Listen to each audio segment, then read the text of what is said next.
अध्यायलाई हेर्नेछौँ र म तपाईँको कमेन्ट अब पढ्ने छुइनँ र तपाईँ वचनको लागि अब तयारी हुनुहोस्। प्रिय, लकडाउनको समय छ, हामी सबैजना घरमा छौँ। कोरोना कोभिड-19 को त्रास छ। त्रासहरू, डरहरू, हरेक कुरा, महामारीको विभिन्न कुराको हामीलाई डर, त्रास यो सबै हुँदै गर्दाखेरि पनि परमेश्वरका मानिसहरूको भरोसा चाहिँ परमेश्वरमाथि नै हुन पर्छ। तपाईँ लहै अब महामारी आयो, कोरोना आयो, कोभिड-19 आयो भन्ने डरले यदि परमेश्वरदेखि टाढा भएर अब त के रहेछ र जिन्दगी, मजै गरौँ न, रमाइलै गरौँ न भन्नेतिर लाग्नुहुन्छ, तर परमेश्वरतिर तपाईँ फर्कनुहुन्न भनेदेखिलाई तपाईँको घाटा हुनेवाला छ।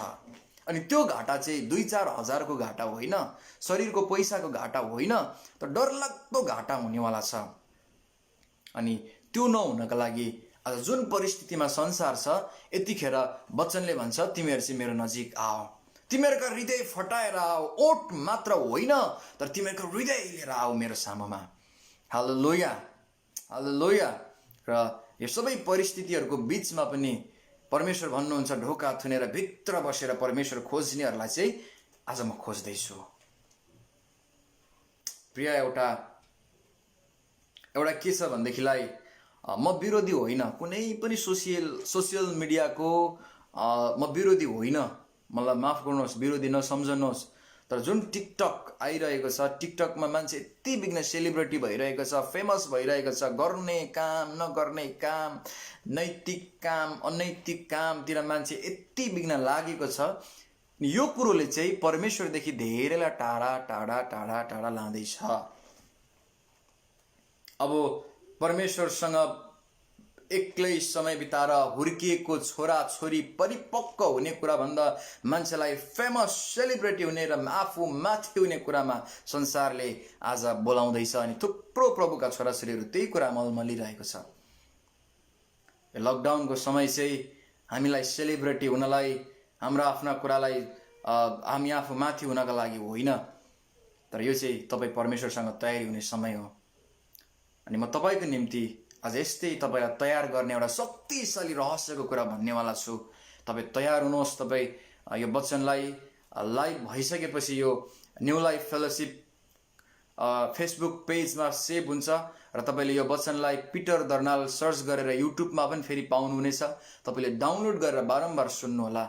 अनि किनभने बारम्बारको सुनवाइले चाहिँ हाम्रो जीवनमा विश्वासलाई लिएर आउँछ। प्रिय, आउनुहोस् प्रिय, म मत्तीको किताब 5 अध्यायलाई तपाईँको सामु पढ्न चाहन्छु। 5को 1बाट लेखिएको छ, भिडलाई देखेर उहाँ डाँडामा उक्लनु भयो। मतलब यीशु प्रभु चाहिँ एउटा ठुलो भिडलाई देखेर एउटा डाँडामा उक्लनु भयो। उहाँ बस्नु भएपछि चेलाहरू उहाँका आए। यीशु ख्रीष्ट एउटा ठुलो भिड थियो। भिडलाई देखेर यीशु डाँडामा उक्लनु भयो। अनि त्यो डाँडामा बसेपछि उहाँका चेलाहरू उहाँको वरिपरि आए। तपाईँलाई यसरी सोच्न सक्नुहुन्छ, यसो अलिकति अल्गो ठाउँमा बस्नुभयो, त्यो डाँडाको वरिपरि चेलाहरू ढुङ्गामा टक टक अरूतिर टाक्राक टुक्रुक यताउता जे छ आफूसँग ओछ्याएर अथवा ढुङ्गामा बसे वरिपरि। किनभने परमेश्वर यीशु ख्रीष्टको वचन, यीशु ख्रीष्टले के भन्न लाग्नु भएको छ भन्ने कुरा चेलाहरूले सुन्नका लागि वरिपरि बसिरहेका थिए। उहाँले मुख खोल्नुभयो, यीशु प्रभुले मुख खोल्नुभयो र तिनीहरूलाई शिक्षा दिन लाग्नुभयो। शिक्षा दिन लाग्नुभयो। अनि त्यो शिक्षा चाहिँ म तपाईँलाई भन्नेवाला छु। यसोले भन्नुभयो, धन्य आत्मामा दीन हुनेहरू, किनभने स्वर्गको राज्य तिनीहरूको हो। आमेन। धन्य आत्मामा दीन हुनेहरू, किनभने स्वर्गको राज्य चाहिँ तिनीहरूको हो। कहिलेकाहीँ हामीलाई के लाग्छ भने मैले विश्वास गरेँ, बप्तिस्मा पानीमा चुर्लुम्म डुबेर गरेको छु, हो, म स्वर्गका लागि कन्फर्म भएँ है। अब मैले पापै गरे पनि भयो, चर्च नगए पनि भयो, वचन नपढे पनि भयो, पास्टरको अधीनमा नबसे पनि भयो, हो, मैले आफ्नो कर्तव्य पुरा गरिसकेँ, अब म गर्दिनँ। कहिलेकाहीँ हामी इसाईहरू नि चर्चमा यस्तो वातावरण भेट्छौँ। स्कुलमा गएर नाम लेखाएको, नाम दर्ता गरेको जस्तै सम्झिन्छौँ परमेश्वरको राज्य। विश्वासी भइदिई गए त केलाई चर्च जानु पर्यो, विश्वासी भइदिई गए त केलाई प्रार्थना गर्नु पर्यो, यस्तो सम्झिन्छौँ। स्वर्गमा कन्फर्म भइहाले त मलाई केलाई चाहियो अरू भन्ने कुराहरू जस्तै म तपाईँलाई आज गहिरो कुरा भन्नेवाला छु। बाइबलमा यीशुले भन्नुभयो धन्य आत्मामा दिन हुनेहरू। प्रिय, यो दिन आत्मामा दिन हुने कुरालाई चाहिँ बाइबलले आत्मामा कुनै ठाउँमा दरिद्र पनि भनेको छ, कुनै ठाउँमा गरिब पनि भनेको छ। तर यसलाई म आत्मामा दिन दुखी यो शब्दलाई म तपाईँलाई यसरी बताउन चाहन्छु। धन्य आत्मामा त्यो दिन दुखी मानिस जस्तै हो, दिनहरू दरिद्र नम्र मानिसहरू जो चाहिँ निरन्तर उनीहरूको एउटा गहिरो चाहना हुन्छ। गरिब मान्छेको चाहना, भोको मान्छेको चाहना चाहिँ पेट भरौँ, खाना खाऊँ, मलाई केही आए पनि हुन्थ्यो भन्ने हुन्छ। भोकोको चाहना, सबैभन्दा ठुलो चाहना चाहिँ खाना खाने हो, आफ्नो पेट भर्ने हो। अनि यीशु प्रभुले भन्न चाहेको चाहिँ तिमीहरूको आत्मा पनि दिनोस्, तिमीहरूको आत्मा पनि भोकोस्, तिमीहरूको आत्माले पनि केही कुराको लागि खोजोस्। अनि त्यो कुरा चाहिँ परमेश्वरको वचन हो, त्यो चाहिँ परमेश्वरको राज्य हो। हालेलुया। धन्य आत्मामा दिन हुनेहरू, किनभने स्वर्गको राज्य चाहिँ तिनीहरूको हो। र 4 मा लेखिएको छ धन्य शोक गर्नेहरू। यसुले फेरि आफ्नो मुख खोल्नुभयो, वरिपरि हेर्नुभयो, चेलाहरू बसिरहेका छन्। सबैले मजाले यसुको मुखमा के भन्दै हुनुहुन्छ, गुरुज्यूले अझै के शिक्षा दिँदै हुनुहुन्छ। मजाले सबैले पत्रुस, एकापट्टि योन्ना, याकोब है, धोका दिने चेला पनि, अरू चेलाहरू पनि वरिपरि बसेर यसुको मुखमा हेरिरहेका थिए। अनि यसुले मुख खोल्नुभयो, फेरि उहाँले एउटा वचन फेरि निकाल्नुभयो, धन्यहरू किनभने तिनीहरूले सान्त्वना पाउने छन्। हालेलुया। धन्य शोक गर्नेहरू किनभने तिनीहरूले सान्त्वना पाउने छन्। अनि यो शोक चाहिँ कस्तो किसिमको हो भन्ने कुरा म तपाईँलाई बताउनेवाला छु। 2 कोरिन्थी 7:9 र 10 मा हेऱ्यौँ भने हामीले त्यहाँनिर ईश्वरीय शोकको कुराहरू पाउँछौँ। शोक गर्नु भनेको नि त मेरो त केही पनि छैन, नि त म त रोगी, नि त म त गरिब, नि म त ऋणमा चुर्लुम्मै डुबेको व्यक्ति, नि त मेरो त आफ्नो आफन्तले पनि मलाई तुच्छ ठानेको व्यक्ति भनिकिन शोक गरेर धुरु धुरु रोएर बस्ने शोक गर्नेहरूले सान्त्वना पाउँछन् भनिकिन यीशुले भनेको होइन। तर यो शोक चाहिँ के हो भन्ने कुरा म तपाईँलाई भन्नेवाला छु। किनभने अयुबको किताब 5:11ले भन्छ शोक गर्नेहरूले चाहिँ सुरक्षा पाउँछन्, परम प्रभुबाट सुरक्षा पाउँछन्। हालेलुया। तपाईँलाई थाहा छ, हुन त त्यो सन्दर्भ होइन, तर म तपाईँलाई त्यहीँबाट शिक्षा दिन चाहन्छु। जब एउटा संसारमा अईसाईहरू जसले विश्वास गरेका छैनन्, उहाँहरूले शोक गर्नु जब बस्नुहुन्छ आफ्नो आफन्तको मृत्युमा, उहाँहरूको शोक गर्दाखेरि तपाईँले देख्नु भएको छ, कोही मानिसहरू मर्यो भने उहाँहरू शोकमा बस्नुहुन्छ। अनि शोकमा बस्दा उहाँहरूले आफ्ना शरीरका केशहरू खौराउनुहुन्छ, वस्त्र सेतो वस्त्र लाएर बस्नुहुन्छ। अनि नुन खानुहुन्न, मिठो मसिनो खानुहुन्न, तर सादा खाना खानुहुन्छ। पलङ र महँगा महँगा डसनामा उहाँहरू सुत्नुहुन्न, तर एउटा परालको बनाएको कुराहरूमा उहाँहरू सुत्नुहुन्छ। म यो कुराको विरोध गरेको होइन, आफआफ्नो रीति आफआफ्नो धर्म होला, म सम्मान गर्छु तपाईँलाई पनि। तर म यहाँ कुराबाट आज तपाईँ लाइभमा बस्नुहुनेहरूलाई म केही शिक्षा दिनेवाला छु। यसुले भन्नुभयो धन्य शोक गर्नेहरू किनभने तिनीहरूले सान्त्वना पाउनेछन्।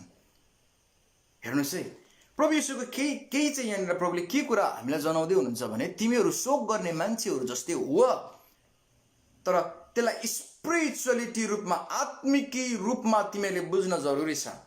शोक गर्ने मान्छेको वस्त्र चाहिँ उसले रङ्गी बिरङ्गी लेदरको ज्याकेट, विभिन्न पोसाक लगाएर चाहिँ ऊ शोक गर्न बस्दैन। ऊ सेतो कपडा लगाएर शोक गर्न बस्छ। उसले शरीरका लाउने कुराहरू, सबै कुराहरू चाहिँ उसको लागि रहरहरू, लाउने कुराका तृष्णाहरू, सबै कुरा चाहिँ उसले मार्छ। त्यो समयमा मार्नुपर्छ अनि उसले एक प्रकारले सादा तरिकाले बस्न पर्छ। प्रभुले यो शोक गर्नेहरू भन्दै गर्दा चाहिँ आज हामीलाई के भन्न चाहेको भने तिमीहरूको ध्यान चाहिँ लाउने कुराहरूमा के लाउला, कुन लाउला, आज यो लाउला, आज त्यो लाउला भनिकन तिमीहरू लाउने कुराहरूको पछाडि नलाग। तिमीहरू चाहिँ शोक गर्नेहरू जस्ता हौ, तर तिमीहरू लाउने कुराहरूको पछि नलाग। अनि शोक गर्ने मान्छेले तपाईँलाई थाहा छ, उसले मिठो मसिनो मजाको भोजन खाएर शोकमा बस्दैन। उसले अलिनो खान्छ अनि उसले सादा खाना खाएर बस्छ। अनि उसले सिम्पल स्थानमा विश्राम गर्छ, ऊ सुत्छ।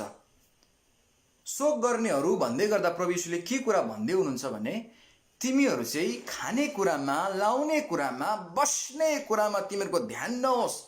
तर एउटा शोक गर्ने मान्छेको जस्तो चरित्र हुन्छ, उसले सबै लाउने, खाने, बस्ने कुरा उसको जीवनको पहिलो प्राथमिकता हुँदैन। त्यतिखेर उसले के कता मिठो छ, कता राम्रो छ, कता मजाले लचक सुत्न पाइन्छ भन्ने कुरामा उसको ध्यान हुँदैन। तर ऊ सिम्पल अनि सादा कुरामा ऊ रमाइरहेको हुन्छ, अर्थात् सादा कुरामा ऊ बसिरहेको हुन्छ, अर्थात् सादा कुरामा ऊ जिरहेको हुन्छ। प्रभु यीशुले आफ्ना चेलाहरूतिर हेरेर भन्नुभयो, धन्य शोक गर्नेहरू, तिनीहरूले सान्त्वना पाउनेछन्। उहाँले चेलाहरूले अनुहार खस्लक्क उँधो झारेर चाहिँ रुँदै शोक गर्ने जस्तै बसुन् भनेको होइन। तर यीशु प्रभुले केही गहिरो कुरा भन्नुभएको त्यो चाहिँ के भने शोक गर्नेहरूका जस्तै तिमीहरूको ध्यान खाने कुरा, लाउने कुरा, बस्ने कुरामा नहोस्, तर तिमीहरूको ध्यान चाहिँ परमेश्वरमा होस्। तिमीहरूको ध्यान चाहिँ परमेश्वरको वचनमा होस्, किनभने वचनले मात्र तिमीहरूलाई जीवन दिन सक्छ। किनभने वचनले मात्र तिमीहरूलाई जीवन दिन सक्छ। हालेलुया। शोक गर्नेहरू जसरी बसेका हुन्छन् प्रिय, येशूले आज हामीलाई शोक गर्नेहरू जस्तै बस भनेको। यसको मतलब राम्रो नलाउने, राम्रो नखाने, राम्रो ठाउँमा नबस्ने होइन, तर त्यो कुराहरू चाहिँ यीशुभन्दा पहिलो प्राथमिकता नहोस्। त्यो कुराहरू चाहिँ परमेश्वरको वचन, संगति, उहाँको आराधना भन्दा पहिलो कुरा चाहिँ नहोस्। हो, तर शोक गर्नेहरूको जस्तै चरित्र धारण गर भनेको वास्तवमा यीशुले भन्नुभयो, धन्य शोक गर्नेहरू, किनभने तिनीहरूले सान्त्वना पाउनेछन्। शोक गर्नेहरूको जस्तै चरित्र धारण गरेर तिमीले उचित समयमा परमेश्वरबाट नै तिमीहरूले सान्त्वना पाउनेछौ। हालेलुया। आज शोक गर्नेहरू भन्दै गर्दा हामीलाई बुझ्न कतिपल्ट गाह्रो लाग्छ। कसरी रुने, हामी शोक गरेर बस्ने, हामी त आनन्द हुनुपर्ने मान्छेहरू। तर यो शोकको अर्थ चाहिँ तिमीहरूको ध्यान त्यस्ता खाने, लाउने, बस्ने कुराहरूमाथि नहोस्। ईश्वरीय शोक गर तिमीहरूले, जहाँ चाहिँ तिमीले अझै सुरक्षा पाउँछौ र सान्त्वना पाउनेछौ। हालेलुया, हालेलुया।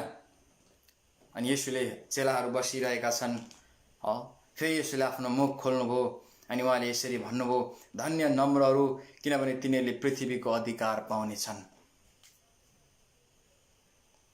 येशूले धन्य नम्रहरू भन्दै गर्दा वास्तवमा तपाईँ र मलाई उहाँको भित्र चाहना चाहिँ तिमीहरू नम्र हुनुपर्छ, तिमीहरू नम्र हृदयको व्यक्ति हुनुपर्छ भन्ने येशूको चाहना हो। उहाँले भन्नुभयो, धन्य नम्रहरू, किनभने तिनीहरूले पृथ्वीको अधिकार पाउनेछन्। तपाईँलाई थाहा छ प्रिय, बाइबलले भन्छ मोसा चाहिँ परमप्रभुले पृथ्वीमा हेर्नुभयो अनि सबैभन्दा नम्र देख्नुभयो। नम्र व्यक्ति सबैभन्दा पृथ्वीको मोसा थिए। मलाई थाहा छैन त्यो ठाउँ आज कसले लियो, के लियो, परमेश्वरलाई थाहा होला। परमेश्वरले नम्र भन्नुभयो अनि ऊ बोल्नमा भगभके, उसले राम्रोसँग प्रष्ट नबोले पनि परमेश्वरले उसलाई सारा इजरायलीहरूलाई मिस्रबाट छुटकारा गर्ने एउटा ठुलो अगमवक्ताको रूपमा, ठुलो अभिषिक्त, ठुलो लिडरको रूपमा चाहिँ परमेश्वरले नियुक्त गर्नुभयो। परमेश्वरले ती हजारौं लाखौं इजरायलीहरूको चाहिँ जिम्मा चाहिँ परमेश्वरले मोसामाथि दिनुभयो, किनभने मोसा चाहिँ नम्र हृदयको थिए। कहिलेकाहीँ हामीलाई लाग्छ बुद्धिले झटपट गरेर पाउन खोज्छौँ, हामी बुद्धि लगाऊँ, फसाऊँ, यो गरौँ, त्यो गरौँ, झटपट गरेर हामी आफू भरौँ, आफ्नोमा ल्याउँ भन्ने चाहन्छौँ। झटपट गरेर हामी ठुलो पोजिसन पाएर अधिकार गर्न चाहन्छौँ। कहिलेकाहीँ त्यस्तो पनि हुन्छ कि सेवकाईमै पनि देखिन्छ थुप्रोपल्ट छटपट गरेर त्यो माथिको स्थान चाहिँ पाऊँ, बुद्धि लगाएर खसाएर मान्छे काखी च्यापेर त्यो माथिल्लो स्थान पाऊँ। तर येशूले भन्नुभयो धन्य नम्रहरू, तिनीहरूले पृथ्वीमा अधिकार गर्नेछन्। हालेलुया। हितोपदेश 22:4 भन्छ परमप्रभुको भय अनि नम्रताले चाहिँ धन, मान अनि जीवन लिएर आउँछ। प्रिय, हामीलाई धनी हुन मन लाग्छ, कसलाई मन लाग्दैन प्रिय? म त गरिबै भएर मरौँ भन्ने को हुनुहुन्छ आज? तपाईँको धन मलाई दिनुहोस्। हरेक मान्छेलाई चाहन्छ मेरो प्रशस्तता होस्, मलाई पुगिसरी होस्, मलाई अभाव नहोस्। हरेक मान्छेको चाहना हुन्छ। तर चाहनाले चाहिँ सबैलाई लिएर आउँदैन, चाहनाले हामीलाई सन्तुष्ट बनाउँदैन। तर के कुरोले सन्तुष्ट बनाउँछ, कुन कुरोले हाम्रो चाहनालाई वास्तविकतामा ल्याउँछ भने बाइबलले भन्छ परमप्रभुको भय अनि नम्रताले चाहिँ धन, मान र जीवन लिएर आउँछ। हितोपदेश 22:4। यसुले धन्य नम्रहरू, तिमीले पृथ्वीको अधिकार पाउनेछौ भन्दै गर्दा वास्तवमा तपाईँ र मलाई के भन्दै हुनुहुन्थ्यो भने, हे मेरा प्रिय छोराछोरीहरू, तिमीहरूलाई म पृथ्वीमै पनि पुच्छर होइन तर शिर बनाउन चाहन्छु। म चाहन्छु। तर के तिमी चाहन्छौ? यदि तिमी चाहन्छौ भने तिमी नम्र हौ, तिमी नम्र जीवन यापन गर र निश्चय तिमीले धन, मान र जीवन पाउनेछौ। हामीलाई लाग्छ प्रिय नम्र भनेको चाहिँ चाप्लुसी गरेर बिस्तारी म्याउ म्याउ म्याउ गर्दै बोल्नेहरू चाहिँ कति धेरै नम्र मान्छे भन्ने लाग्छ। होइन, तपाईँलाई थाहा छ मोसा चाहिँ पृथ्वीकै नम्र मान्छे थिए, तर तिनको स्वभाव चाहिँ बोली चाहिँ रुखो थियो। किन? तिनले 40 वर्ष भेडा चढाएर आएको कारणले गर्दा मान्छेसँग ठिक तरिकाले बोल्न पनि जान्दैनथे। हाँ हुँ तरिकाको बोल्ने स्वभाव थियो, अलिकति भकभके पनि थियो। तिनले चिप्लो घसेर भन्दैनथे। तर आजको परिभाषा चाहिँ चिप्लो घस्नु हो, म्याउ म्याउ गर्न सम्झन्छौँ। होइन, बिस्तारै बोल्नु असल कुरा हो, त्यो पनि नम्रता हो। तर चिप्लो घस्नु होइन। हामीले चिप्लो मान्छे र नम्र मान्छे चिन्नुपर्छ। यसुले भन्नुभयो धन्य नम्रहरू, तिमीले अधिकार पाउनेछौ। नम्र, परमेश्वरका नम्र छोराहरू चाहिँ तिनीहरू नै हुन् जसले सत्यको वचनलाई ठिकसँग उभिएर पालना गर्छन् अनि कालोलाई कालो, सेतोलाई सेतो भन्छन्। आफ्नो भनेर काखी च्याप्दैनन्, पराई भनेर घृणा गर्दैनन्, तर ठिक समयमा ठिक निर्णय गर्छन्। तिनीहरू चाहिँ नम्र मानिसहरू हो प्रिय, जसले उचित न्याय गर्छ आफ्नो जीवनबाट। त्यो नम्र मानिस हो जो परमेश्वरको वचनमा उभिएको छ र कालोलाई कालो, सेतोलाई सेतो भन्छ। त्यो नम्र मान्छे हो। आफ्नो भनेर कालो कुरालाई पनि ढाकछोप गरेर सेतो है सेतो भन्दैन। तिनीहरू चाप्लुसीहरू हुन्। चिन्नुहोस् प्रिय तपाईँका वरिपरिका मानिसलाई। यसुले त्यस्ता मानिसहरूलाई, नम्रहरूलाई म अधिकार दिन्छु भनेको होइन। यसुले धन्य नम्रहरू जसले सत्यको वचनलाई ठिकसँग उभिएर बोल्छन् अनि होलाई हो, हैनलाई होइन भन्छन्। तिनीहरू नम्र छोराछोरीहरू हुन् जसले परमेश्वरको वचनको अगाडि सबै कुरालाई व्यर्थ सम्झिन्छन्। तिनीहरू नम्रहरू हुन्। तिनीहरूलाई यो पृथ्वीमा म अधिकार दिनेछु, पृथ्वीमा अधिकार दिनेछु। हामीलाई कहिलेकाहीँ लाग्छ पृथ्वीमा त के पाउनु पर्यो हौ, मरेर के लानु छ, स्वर्गमा जाउँला स्वर्गमा जाउँला।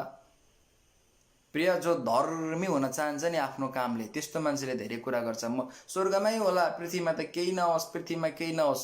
तपाईँलाई थाहा छ यीशु प्रभुले स्वर्ग स्वर्ग स्वर्ग भनेर कुरा धेर गर्नु भएन, पृथ्वीको कुरा चाहिँ धेर गर्नुभयो।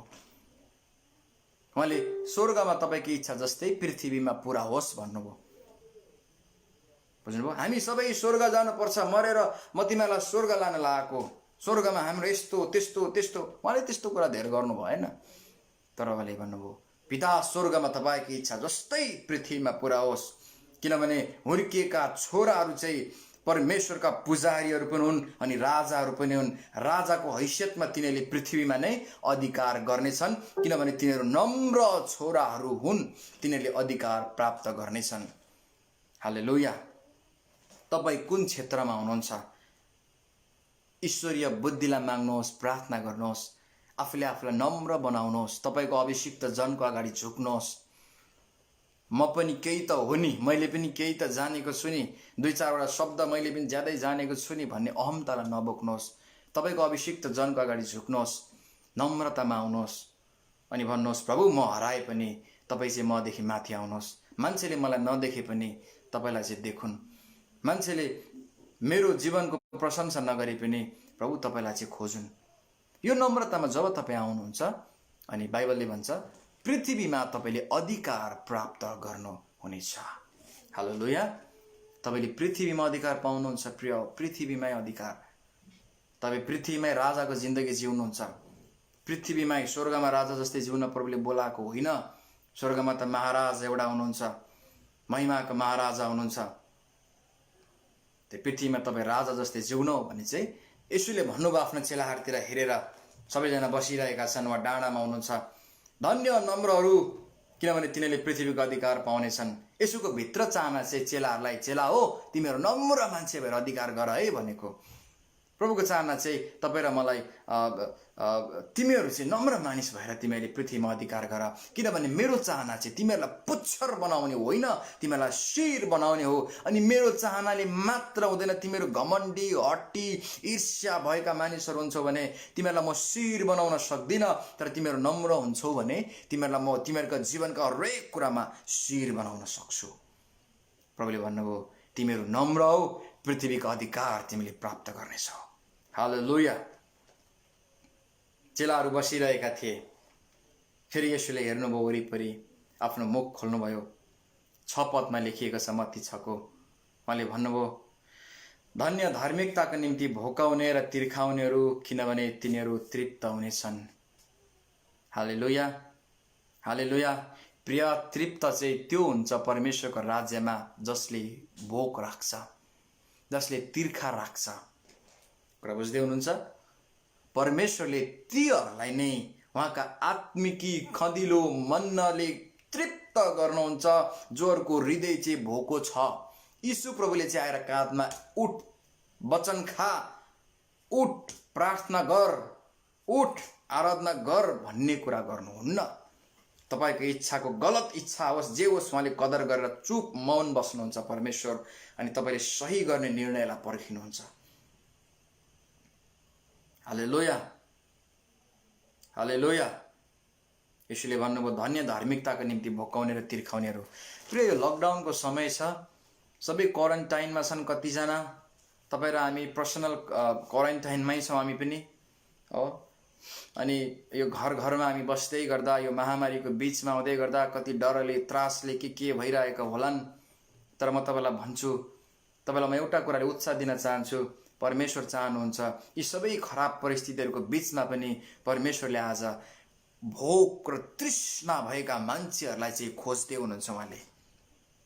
उहाँले हेर्दै हुनुहुन्छ ती भोका र तृष्णा मानिसहरूलाई, किनभने परमेश्वरले तृप्त गर्न खोज्दै हुनुहुन्छ। उहाँको चाहना चाहिँ के छ भने तिमीहरू धार्मिकताको निम्ति भोका हो, तिमीहरू कुनै पोजिसनको लागि, तिमीहरू अघि मैले तपाईँलाई वचनमा सेयर गरे जस्तै कुनै आफ्नो व्यक्तिगत स्वार्थका लागि भोकाउने, स्वार्थका लागि लागि पर्ने तिर्खाउने मानिसहरू तिमीहरू नहौ, तर तिमीहरूको भोक चाहिँ परमेश्वरको राज्यमा होस्। तिमीहरू तिर्खा गर्छौ, प्यास लागेको जस्तै भने तिमीहरूको त्यो प्यास चाहिँ परमेश्वरको राज्यका लागि होस्। ठुलो मनमा चाहना छ तपाईँको व्यक्तिगत स्वार्थका लागि, तर प्रभुको लागि चाहिँ थोरै पनि चाहना छैन भने माफ गर्नुहोस्, तपाईँलाई प्रभुले तृप्त र पार्न सक्नुहुन्न, तपाईँको भोकलाई सन्तुष्ट पार्न सक्नुहुन्न। हालेलुया, हालेलुया। त्यही कारण यसुले भन्नुभयो धार्मिकताको लागि भोकाउ तिमीहरू, समय खराब छ, प्रभुको दिन नजिक आएको छ। हो, प्रभुको दिन नजिक आएको छ, समय खराब छ। संसार पापतिर हरेक दिन 2 गुणा रूपमा बढिरहेको छ। तर तिमीहरू चाहिँ यतिखेर, हे मेरा छोरा छोरी हो, तिमीहरू चाहिँ धार्मिकताको लागि भोकाओ, धार्मिकताको लागि तिर्खाओ तिमीहरू, किनभने त्यो दिनमा, त्यो न्यायको दिनमा तिनीहरू नै तृप्त हुनेछन् जोहरूले ईश्वरको राज्यका लागि भोक राखेका छन्। यतिखेर तपाईँ लकडाउनमा हुनुहुन्छ, तपाईँको लागि सबैभन्दा बेस्ट समय हो यो चाहिँ कि तपाईँ आफूलाई परमेश्वरको राज्यको निम्ति भोको र तृषित बनाउन थाल्नुहोस्। किनभने उहाँको राज्य चाहिँ यति शक्तिशाली छ प्रिय, कसैले रोक्न सक्दैन। यो चाहिँ महान राज्य हो, महिमाले भरिएको राज्य हो। तपाईँलाई थाहा छ, कोरोनाले संसारलाई बन्द गर्यो, लकडाउनले संसार बन्द गर्यो, इभन चर्चहरू पनि बन्द गर्यो, ठिक छ, तर परमेश्वरको राज्य बन्द गरेन। किनभने एउटा सर्वेले के भन्छ भने लकडाउनमा, यो क्वारेन्टाइनमा, लकडाउनको समयमा विश्वमा सबैभन्दा धेरै मान्छेहरूले विश्वास गरे प्रभु येशूको नाउँमा भनिकन एउटा सर्वेले भन्छ। को सुसमाचार सुनाउन गएको थियो? तपाईँ जानु भएको छ घर घरमा जय मसीह भन्दै? अहिले कोही सुसमाचार सुनाउन गएको छैन। किनभने कोरोनाको डरले सबै त्रासित छन्, सर्छ भनेर सोसियल डिस्टेन्समा मानिसहरू बसिरहेका छन्। त्यही पनि कसरी मान्छेले अहिलेसम्मको सर्वेमा नै धेरै मान्छेले विश्वास गरे? कसरी गरे? परमेश्वरले एउटा कुरा यो पृथ्वीलाई देखाउन खोज्नु भएको, हे मानिस हो, यो कोरोनाले, यो लकडाउनले संसार बन्द गर्न सक्छ तर मेरो राज्य सक्दैन, मेरो राज्यलाई कुनै पनि कुराले रोक्न सक्दैन भन्ने प्रमाण परमेश्वरले दिन खोज्नु भएको। कति शैतान रमायो, चर्च बन्द गर्यो, वाह वाह वाह भन्यो, तिनीहरूलाई परमेश्वरले मुखैमा झापड हान्नुभयो। हेर, यही समयमा पृथ्वीका मानिसहरूले धेरै पश्चाताप गरेर मलाई विश्वास गरे र म कहाँ मेरा छोराछोरीहरू फर्केर आएका छन्। परमेश्वरको राज्य चाहिँ यति शक्तिशाली हो, अनि यही राज्यका लागि भोक राख, तृष्णा राख भनिकन प्रभु तपाईँलाई भन्नुहुन्छ। तपाईँसँग भोक छ प्रिय? तपाईँको भोक चाहिँ भिडियो गेममा छ? जतिखेर पनि भिडियो गेम, परमेश्वरको वचन कहिल्यै भोक छैन। सङ्गति आराधनाको भोक छैन।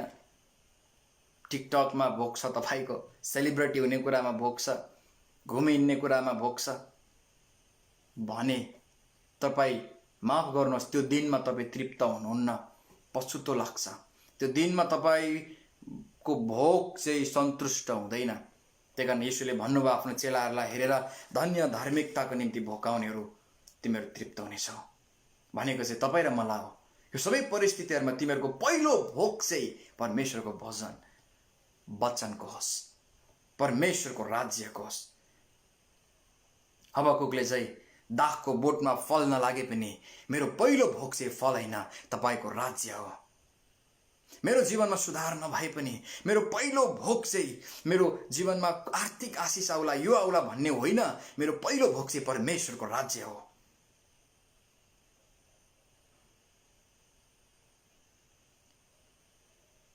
कुनै परिस्थिति मेरोमा आशिषित भएर नजाउँला,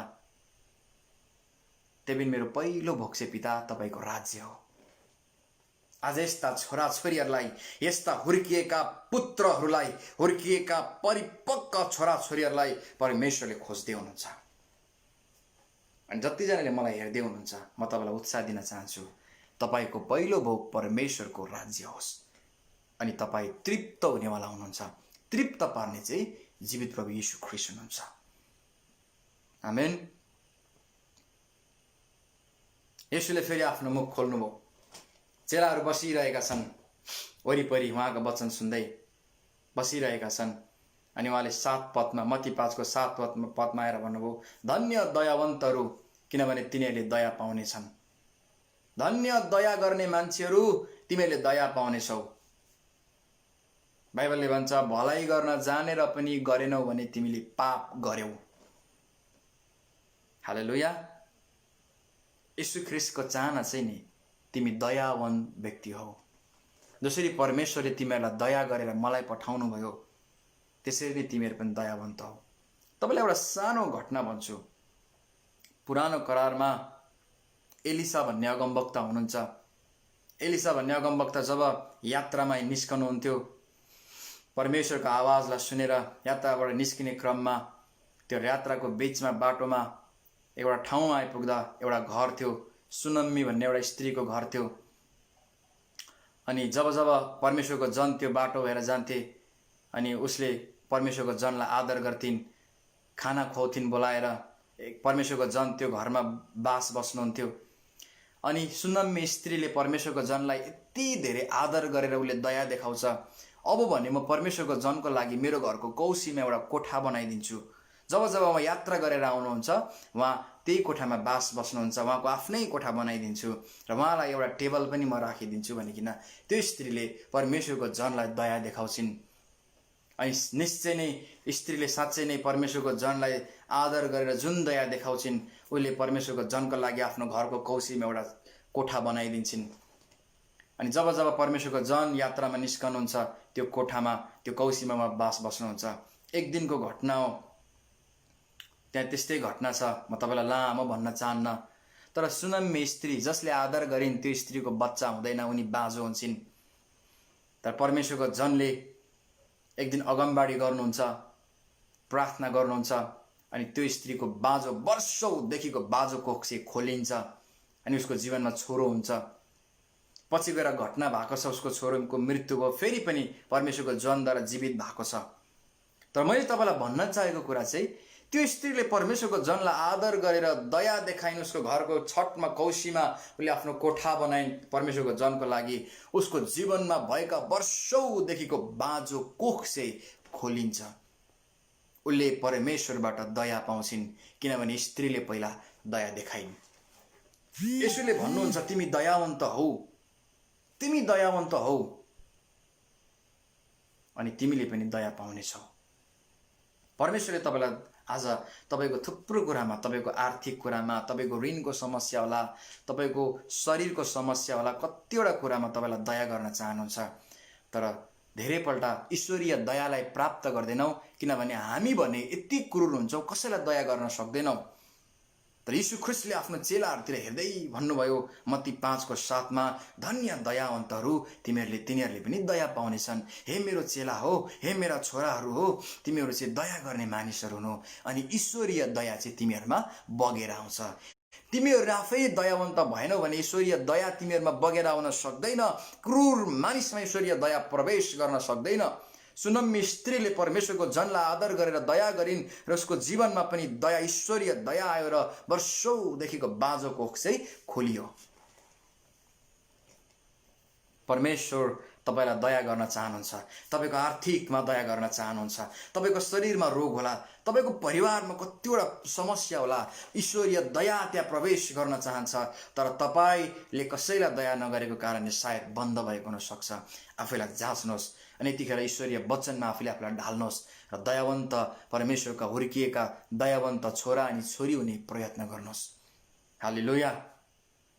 फेरि यसुले भन्नुभयो, आफ्नो मुख खोल्नुभयो यो शिक्षा दिँदै जाँदा, धन्य शुद्ध हृदय हुनेहरू किनभने तिनीहरूले परमेश्वरलाई देख्ने छन्। हालेलुया। कहिलेकाहीँ भन्छौँ प्रभु म तपाईँलाई देख्न चाहन्छु, I want to see you, म तपाईँलाई हेर्न चाहन्छु, प्रभु मेरो अगाडि आउनुहोस् न, स्वर्गदूतहरू आउन म हेरौँ, म तपाईँलाई देखौँ भनिकन थुप्रो मान्छेले उपवास सहित प्रार्थना गर्छन्। तर थाहा छ धेरैले देख्दैनन्। तपाईँ 5 घन्टा कोठामा बसेर प्रभु मलाई देख्न दिनुहोस् भनेर प्रार्थना गर्नुहोस्, 10 मिनट बाहिर गएर खराब मान्छेसँग बातचित गर्नुहोस्, परमेश्वरको जनको अनादर गर्नुहोस्, कुरा काट्नुहोस्, हो परमेश्वरको राज्यको विषयमा गलत कुरा बोल्नुहोस्, तपाईँको 5 घन्टाको प्रार्थना चाहिँ कहाँ पुग्छ, कुनै महत्त्वको हुँदैन। बाइबलले परमेश्वरलाई हेर्न चाहनेहरूका लागि एउटा शर्त राखेको छ। त्यो शर्त चाहिँ के हो भने तिमीहरूका हृदय शुद्ध हुनुपर्छ। किनभने बाइबलमा यसरी लेखिएको छ कि हृदय चाहिँ जीवनको मूल हो। हाम्रो जीवनको सबैभन्दा मूल भाग चाहिँ हाम्रो हृदय हो। हाम्रो हृदयलाई नै सुरक्षित राख भनिकन बाइबलले भन्छ। हालेलुया। तपाईँ परमेश्वरलाई हेर्न चाहनुहुन्छ, तपाईँ परमेश्वरको महिमालाई हेर्न चाहनुहुन्छ, तपाईँ दयावन्त, तपाईँको हृदय शुद्ध हुन जरुरी छ। म तपाईँलाई भजन सङ्ग्रह किताब 24:3 र 4 पढेर सुनाउन चाहन्छु। आउनुहोस् म तपाईँलाई भजन सङ्ग्रह किताब 24:3 र 4 यसरी लेखिएको छ, परमप्रभुको डाँडामा को उक्लन सक्ला र उहाँको पवित्र स्थानमा को खडा हुन सक्छ?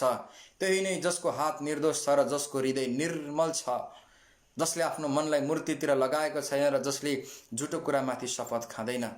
परमप्रभुको डाँडामा को उक्लन सक्छ? पवित्र वासस्थानमा को उक्लन सक्छ?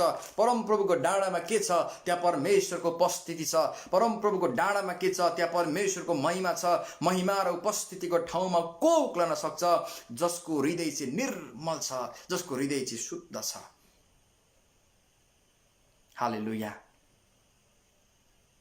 धन्य शुद्ध हृदय हुनेहरू, तिनीहरूले परमेश्वरलाई देख्नेछन्। अर्काको बदख्वाही गरेर हिँड्ने, अरूको अपमान गर्ने, अर्काको कुरा काटेर हिँड्ने, अर्काको बदनाम गरिदेऊ, आफ्नै कुरालाई अघि लगाऊ भन्नेहरूको हृदय शुद्ध हुन्छ भन्न सक्दिनँ म। अनि यिनीहरूले परमेश्वरलाई देख्छन् भन्न पनि म सक्दिनँ। तर शुद्ध हृदय हुनेहरूले चाहिँ देख्ने नै छन्।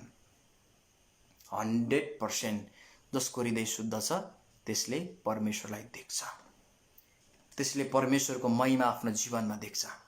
त्यसले परमेश्वरको काम आफ्नो जीवनमा देख्छ। आफ्नो आर्थिक क्षेत्रमा, आफ्नो परिवारमा त्यसले परमेश्वरको महिमालाई देख्छ। जसको हृदय शुद्ध छ, जसले ईश्वरको राज्यका लागि आफ्नो हृदयलाई भोको बनाएको छ। आमेन, हालेलुया। अनि 9 पदमा लेखिएको छ, धन्य मेलमिलाप गराउनेहरू, किनभने तिनीहरू परमेश्वरका छोराहरू कहलाइनेछन्। परमेश्वरका छोराहरू हुनु चाहिँ नि प्रिय, यूहन्ना 1:12 भन्छ, औ विश्वास गर्नेहरू जति सबैलाई परमेश्वरले आफ्नै सन्तान हुने अधिकार दिनुभयो, धर्मपुत्र हुने अधिकार दिनुभयो। अनि लाग्छ विश्वास गरे म त परमेश्वरको छोरा हो। तपाईँलाई लाग्छ भने हो, तपाईँ विश्वास गरेपछि परमेश्वरकै छोरा हो। तर यो बाइबलले भन्न चाहेको चाहिँ छोरा मात्र होइन, हुर्किएको छोरा हो। Not only son but the mature son. बुझ्नुभयो? छोरा मात्र होइन, तर परिपक्व छोरा। परमेश्वर डिमान्ड गर्नुहुन्छ प्रिय तपाईँ र मेरो जीवनमा, ए विश्वास गरिस्, बप्तिस्मा गरिस् त मेरो छोरा हो, म रमाएँ भन्नुहुन्न। त जन्मिस अब त हुर्किएको छोरा हुनुपर्छ, त म्याच्योर सन्स हुनुपर्छ भनिकन परमेश्वर भन्नुहुन्छ। मेलमिलाप गराउनेहरू, भाँड मैलो गर्नेहरू होइन, एक अर्काको बीचमा कुरा लगाएर फुटाउनेहरू होइन, तर मिलाप गराउनेहरू। अनि यो मिलाप गराउनेहरू चाहिँ तिनीहरू पनि हुन् जसले हराएका मानिसहरू र ईश्वरको मिलाप सुसमाचारको वचनद्वारा गराउँछन्। तिनीहरू पनि हुर्किएका पुत्रहरू हुन्। मान्छे मान्छेको झगडा मिलाउने मात्र होइन, दुईटा फाटेको हृदयलाई मिलाउने मात्र होइन, तर हराएका मानिसहरू र परमेश्वरको मिलाप जो मानिसहरूले सुसमाचारको वचनद्वारा गराउँछन् तिनीहरू पनि परमेश्वरका छोराहरू कहलाइनेछन्। ती छोराहरू जो चाहिँ हुर्किएका छोराहरू हुन्। अनि 10 मा लेखिएको छ, धन्य धार्मिकताको निम्ति सताइनेहरू, किनभने स्वर्गका राज्य तिनीहरूको हो। हालेलुया। संसार प्रिय एकदमै अन्त्यको दिनको नजिकतिर उँधो लागिरहेको छ। अनि परमेश्वरका जनहरूलाई सतावट, विभिन्न परिस्थितिहरूमा बाधाहरू, अडचनहरू, विभिन्न परमेश्वरका मानिसहरूलाई सताइने कामहरू संसारमा भइरहेको छ। र अब यस्तो दिनहरू पनि आउँछन् जहाँ उहाँका जन, परमेश्वरका मानिस भनिने बित्तिकै यति बिघ्न खेदो गरिन्छ, किनभने अगमबाडीको किताबमा लेखिएको छ। तर तपाईँ नडराउनुहोस् प्रिय, धार्मिकताको निम्ति सताइनेहरूको लागि चाहिँ स्वर्गका राज्य कन्फर्म हो। जोहरू चाहिँ यीशु प्रभुलाई बरु चिन्दिन भनेर बचेर निस्किन खोज्छन् नि, तिनीहरूले राज्य गुमाउँछन्, ईश्वरीय राज्य गुमाउँछन्, परमेश्वरको राज्य गुमाउँछन्, स्वर्गीय राज्य गुमाउँछन्। तर जोहरू चाहिँ परमेश्वरको राज्यको खातिर गाली, दुःख, ग्लोज, निन्दा, पिटाई हो अनेक कुरा उनीहरूको जीवनमा आउँछ, तिनीहरूले चाहिँ परमेश्वरको राज्यलाई प्राप्त गर्नेछन्। संसारमा सबैभन्दा आशिषित मान्छे चाहिँ थियो जसले परमेश्वरको राज्यका लागि दुःख भोगेको छ, जसले परमेश्वरको राज्यका लागि कष्ट भोगेको छ। आफ्नो बेहोराले होइन, परमेश्वरको राज्यका लागि दुःख भोग्नेहरू चाहिँ धन्यकार हुन्। जब जब यो मौका पाउनुहुन्छ, मुखलाई मोडेर वचन चिन्दिन, इसाई चिन्दिन, म क्रिस्चियन होइन, इसाई होइन भनेर नमोडिनुहोस्, स्वर्गका राज्य घुम्छ प्रिय। तर त्यो स्थितिहरूमा तपाईँ परमेश्वरसँग हुनुहोस्, सताइन दुःख भोगको लागि तयारी हुनुहोस्। किनभने यो संसारको दुःख भोग चाहिँ आउने महिमाको अगाडि केही पनि होइन। आउनेवाला भावी महिमा चाहिँ यति भयङ्कर, यति शक्तिशाली महिमा छ, हामीले भएका सबै कष्टहरू पनि त्यसको अगाडि फ्यातुलो हुन्छन्। त्यही कारण येशूले चेलाहरूतिर हेरेर भन्नुभयो, किनभने येशू ख्रिस्टको जहाँ गएपछि येशूलाई थाहा थियो चेलाहरूमा दुःख भोग हुन्छ, सतावट हुन्छ, मानिसहरूले खेदो गर्छन्। अनि तपाईँलाई थाहा होला येशू प्रभुको चेला योन्ना बाहेक सबैले चाहिँ कष्टको मृत्यु चाख्नु पर्यो, सबैले सतावटमा पर्न पर्यो। यसैले आफ्ना चेलाहरूलाई त्यो कुराहरूको लागि पनि तयार गर्दै हुनुहुन्थ्यो अनि भन्नुभयो, धार्मिकताको लागि सताइनेहरूको लागि परमेश्वरको राज्य हो। यदि तिमीहरूको जीवनमा यस्तो सतावटको समयहरू आयो भने पनि तिमीहरू नडराउनु, तर तिमीहरू अडिग भएर स्थिर भएर बस्नु, तिमीहरूले विजय प्राप्त गर्नेछौ।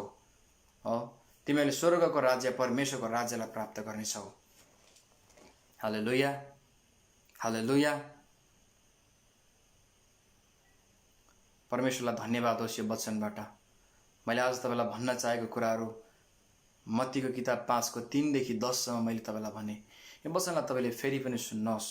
तपाईले 100वटा शब्दमा 100वटै तपाईले नबुझेको होला, 5वटा बुझ्नुभयो भने पनि तपाईको आत्मिक जीवन, तपाईको शारीरिक जीवनको लागि धेरै ठुलो लाभ हुनेछ।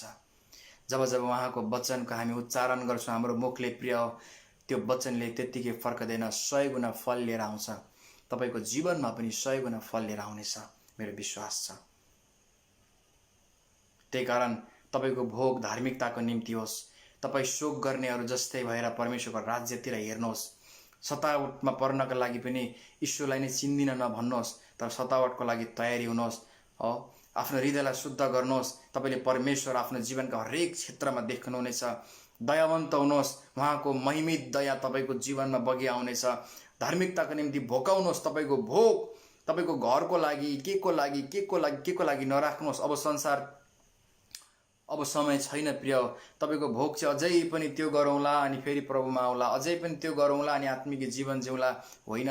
तर भोग राख्न थाल्नुहोस् परमेश्वरको वचनको लागि, उहाँको आत्मिक मन्नको लागि। तपाई तृप्त हुनेवाला हुनुहुन्छ। हालेलुया, रिख्रतलाबाशा, येशूलाई महिमा होस्। हालेलुया। प्रभुलाई धन्यवाद। यो वचनलाई तपाईले युट्युबमा पिटर दर्नाल सर्च गरेर सब्स्क्राइब गर्नुहोस्। यो वचनलाई तपाईले त्यहाँ पनि पाउनुहुन्छ। डाउनलोड गरेर अरूलाई पनि सेयर गर्नुहोस् र थुप्रोलाई आशिषित बनाउनुहोस्। अनि अरूलाई आशिषित बनाउने तपाईँ योजना बनाउनुहुन्छ भने ईश्वरीय आशिष पनि तपाईँमा बगी निस्कन्छ। अरूलाई वचनको मन खुवाउने तपाईँ योजना बनाउनुहुन्छ भने ईश्वरीय अभिषिक्त वचनको मन पनि तपाईँको निम्ति तयार भइरहन्छ। प्रभुलाई धन्यवाद यी सबै कुरोको लागि, आजको वचनको लागि। प्रभुलाई महिमा होस्। म यसलाई यहीँ राख्न चाहन्छु।